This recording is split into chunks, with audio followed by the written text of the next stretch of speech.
I was sitting in the middle of reviewing a zoning packet for a new hospital build in San Antonio when my phone buzzed. A voice memo from Aaron. We'd been married 6 years, long enough to survive 2 moves, a hurricane, and my father's cancer. But what came through my headphones wasn't a crisis. It was a choice. I need a week to decide if this marriage still works for me, he said flatly. Don't contact me. That was it. Not even my name. Just a firm instruction from the man I'd shared my house, my body, my future with. I stared at the screen for a few seconds, waiting for the punchline. Some follow-up message. Nothing. And then, this eerie clarity settled over me. Not rage. Not heartbreak. Just a sharp, sudden knowing. This wasn't about us. This was about him deciding I was no longer worth consulting. My name is Rachel. I'm 38. I live in Chicago and work as a senior consultant for a commercial architecture firm.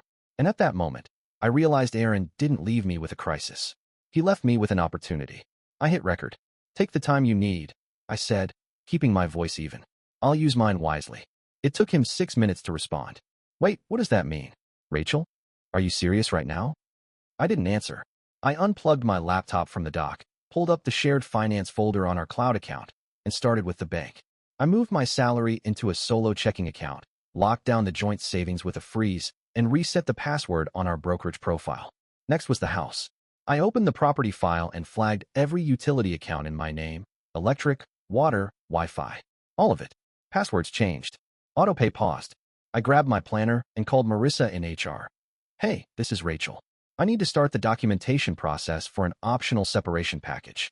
Just exploratory for now. There was a pause. Of course, she said. Everything okay? Not yet, I said. But it will be.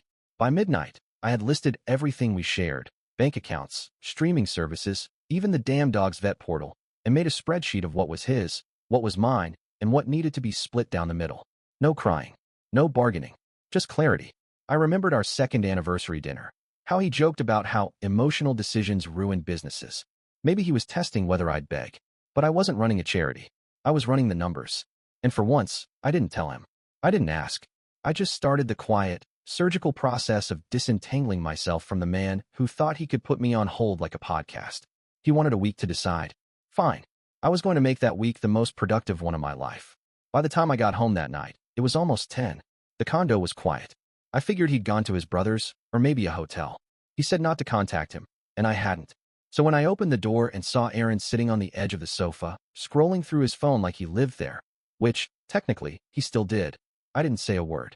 Oh, you're home, he said, like he was surprised. Like I was the one who had vanished. I walked in slowly, set my keys down, and slipped off my heels. He looked clean and put together. Like he'd shaved for this. You froze the joint account, he said. Not angry, just casual. Practiced. Kind of extreme, don't you think? No, I said, pulling my hair back into a clip. You wanted space. I gave it to you. Financially, too. He stood up. Okay, but we still have bills. The mortgage is due Friday, and I can't access anything. You can use your account, I said, heading toward the kitchen. The one you transferred your freelance income into. Remember? He followed me, lingering in the doorway like a kid about to be grounded. This wasn't what I meant when I sent that message, he said. I turned to face him. Really? Because I've played it 5 times now, and it sounds like you were very clear. You said not to contact you. So I didn't. He looked away for a second.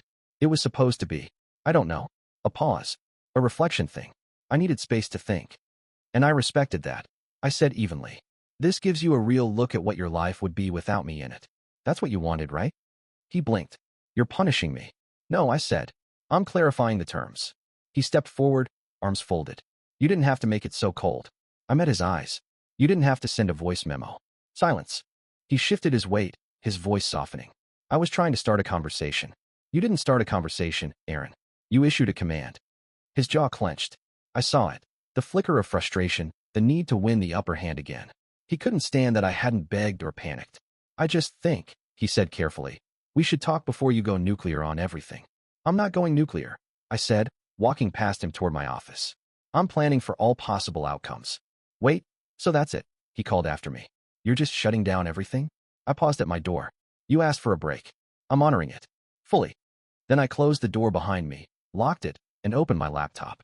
Typed, legal separation process in Illinois. Let him reflect on that. The next morning, I came into the kitchen around 8. I'd already been up for an hour, answering client emails and reviewing a permit dispute out of Denver. Aaron was at the island, sipping coffee and scrolling through his phone like it was any other weekday. "Morning," he said, trying for casual. I opened the fridge. "Morning." He waited a second, then added, "I made extra coffee if you want some." I poured myself water instead. "You're still mad," he said, like he was surprised. I looked up. "I'm not mad. I'm informed." That made him blink. "Okay, can we just sit for a second?" I walked to the table and sat across from him. He leaned forward like this was going to be a negotiation. "Look, I think I panicked a little the other day. It's not that I want to leave. It's that I feel like we've drifted. Like we're just growing apart." He paused, letting that phrase hang in the air, like it was supposed to explain everything. I folded my arms. "Growing apart? Or you don't like how visible I've become?" He frowned. "What's that supposed to mean? I got promoted 6 weeks ago, Aaron. Lead consultant. You haven't mentioned it once. Not even a congratulations." He opened his mouth, but I didn't give him the chance. "And when I hosted that networking dinner at the house last month, you stayed in the bedroom the entire time. Didn't even come out to say hi." His face twitched. "That's not true." "It is true," I said. "And when my name got listed in Midwest Build as one of the top regional strategists, you said, and I quote, 'Those lists are usually just fluff pieces.'" He sat back in his chair, visibly uncomfortable now. I kept going. "You know what I think this is really about? You're not the bigger deal anymore. I out-earn you now. My circle doesn't revolve around you, and it's making you squirm." He exhaled hard through his nose. "That's not fair." "But it's true," I said. "You've spent years making little comments, picking at my friends, mocking my deadlines. Every time I move forward, you act like I'm abandoning something, when really, I'm just growing. You think I'm threatened by you?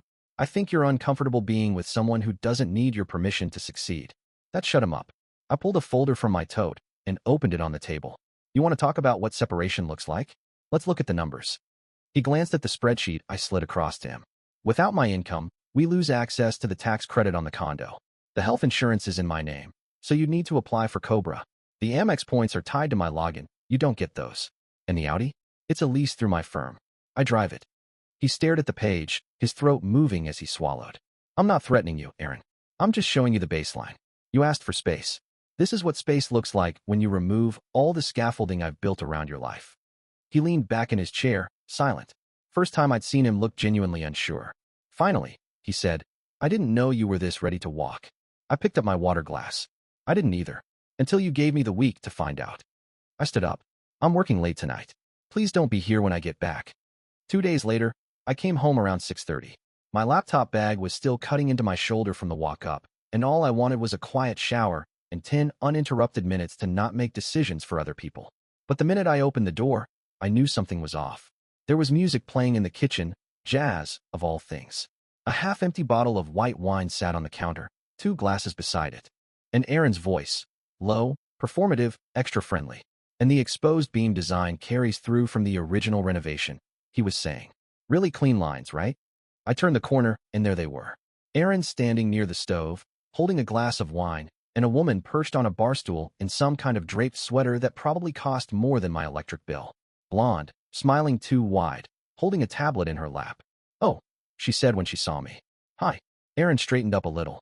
"Hey, you're home early." I said 6:30. I replied, setting my bag down. "It's 6:30.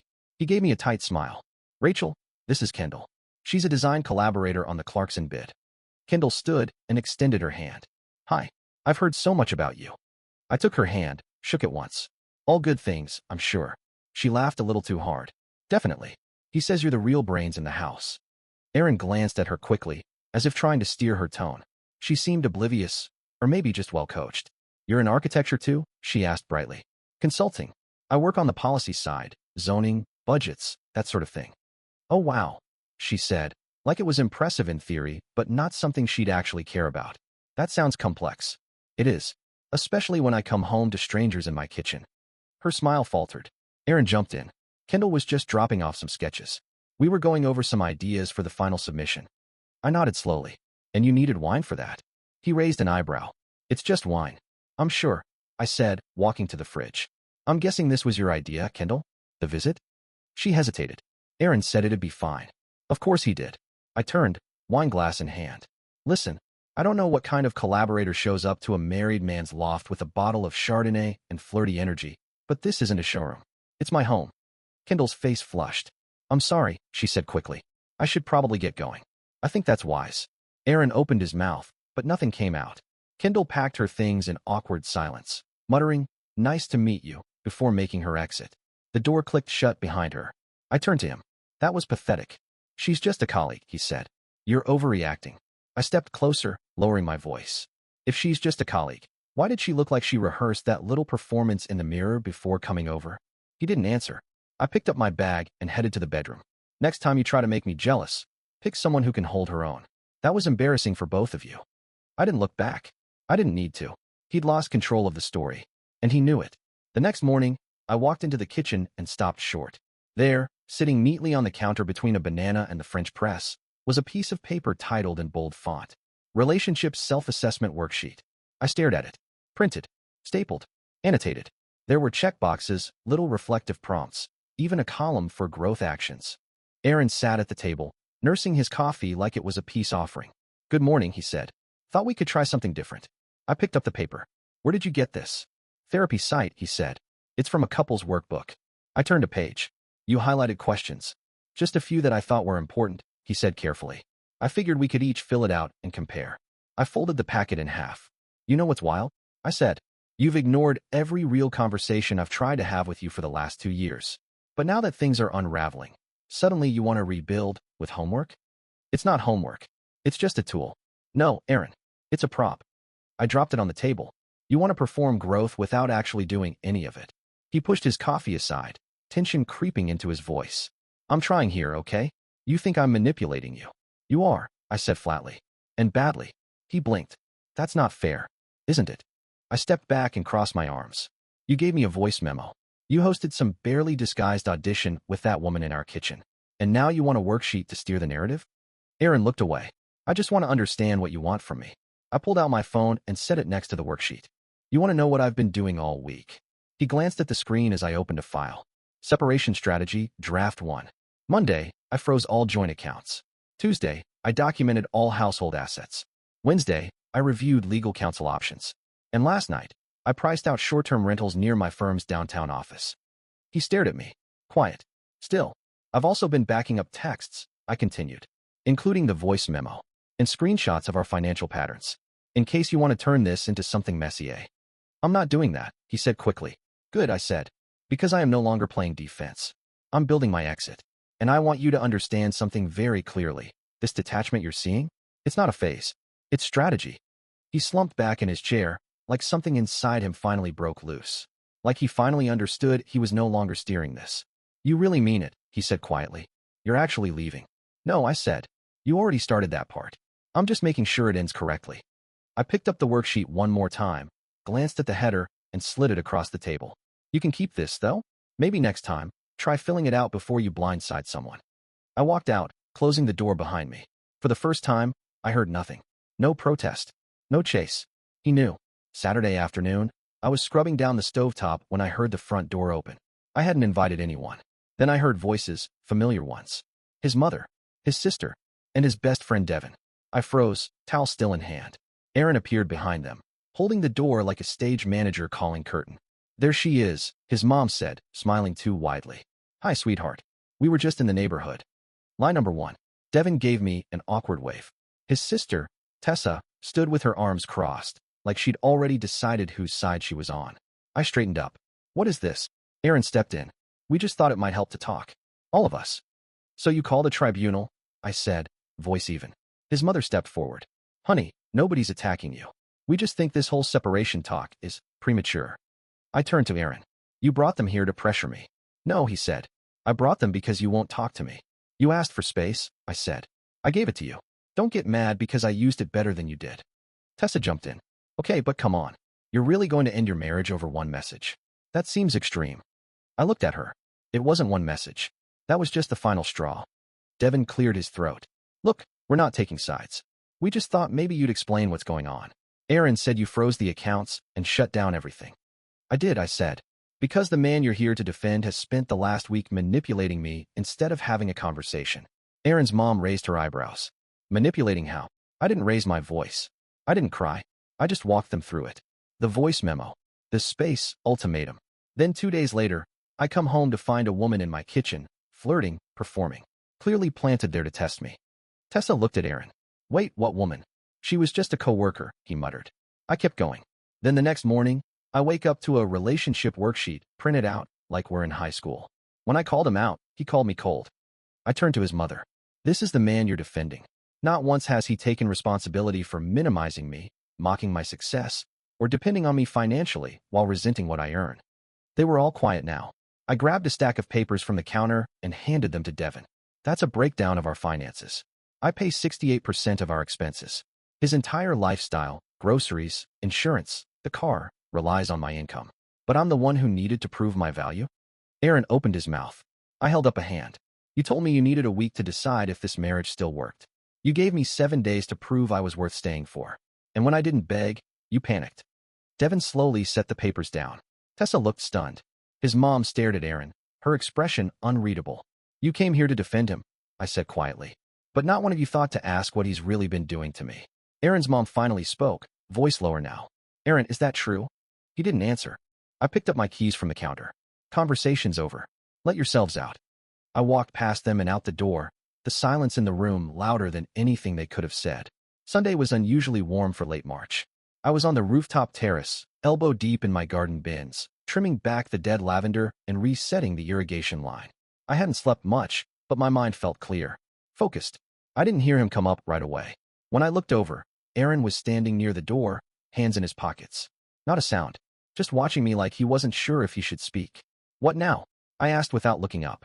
I wanted to talk, he said. One-on-one. You already brought the jury in, I replied, pulling a weed from the soil. Not sure what's left to debate. He stepped closer. I know I handled everything badly. I've spent the whole weekend thinking about it. About you. About how I've treated you. I stood, brushing dirt from my gloves. And I was wrong, he said. All of it. The voice memo, the games. I was scared, okay? Watching you get more successful. Seeing how much you didn't need me. I didn't know how to deal with that. I let him speak. Let the words hang in the air like they might finally mean something. I guess I thought, if I created some distance, you'd come running. That it would prove you still needed me. But it backfired. You didn't chase me. You just moved on. I met his eyes. Because you gave me a week to prove I was worth staying for. And in that week, I learned how little you ever saw me. He swallowed. I want to fix this. I nodded. I know. Then I reached into the bag by the planter and pulled out a manila envelope. I handed it to him. He opened it slowly, pulled out the papers. His eyes moved across the top line. Separation agreement, signed. Notarized. Final. He blinked at the signature. Mine. In ink. This isn't. You already filed? I'm not asking you to agree, I said calmly. Just to acknowledge. He stared at the paper like it was in a language he couldn't read. I thought we were talking, he said. I thought this was a turning point. It is, I said. For me. He looked up, panic creeping into his voice now. You're seriously ending this? You ended it the minute you thought I had to earn your commitment, I said. This is me giving myself back what you took. He opened his mouth to argue, but then stopped. He looked down at the envelope again, his mouth working but no words coming out. For the first time in our entire marriage, Aaron looked small. Not cruel, not controlling, just small. I turned back to my planter, slipping my gloves on. I'll have a moving company reach out about your things. Please don't make it messy. He didn't reply. I didn't wait for him to. Behind me, the wind moved softly through the rosemary, the scent rising like something new, something clean.